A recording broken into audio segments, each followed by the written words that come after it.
அக்ஷய் குமார் காஜல் அகர்வால் நடிப்புல கடந்த 2013ஆம் ஆண்டு பாலிவுட்ல வெளியான படம் ஸ்பெஷல் 26. இந்த படம் பாலிவுட்ல ரூபாய் 100 கோடிக்கு மேல் வசூல் செஞ்சு சாதனை படைச்சிருக்கு.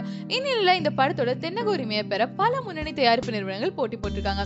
கடைசியில இயக்குனரும் நடிகருமான தியாகராஜன் இந்த படத்தோட தென்னக உரிமையை பெற்றிருக்காரு.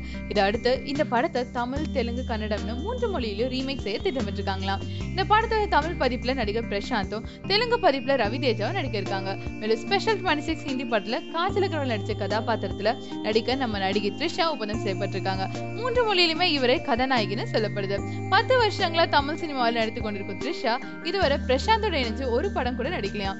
இந்த படத்துல நடிப்பது இவர் உறுதி செய்யப்பட்டா 2 பேருமே இணையும் முதல் படம் இதுவாதான் இருக்கும். மேலும் தியாகராஜன் இந்த படத்தை த்ரிஷாவோட திருமணத்துக்கு முன்னதாவே முடிச்சிடணும்னு முடிவு செஞ்சிருக்காராம். சோ இந்த மாதிரி நியூஸ் தெரிஞ்சுக்கணும்னா 123cnews.com லாக் ஆன் பண்ணுங்க.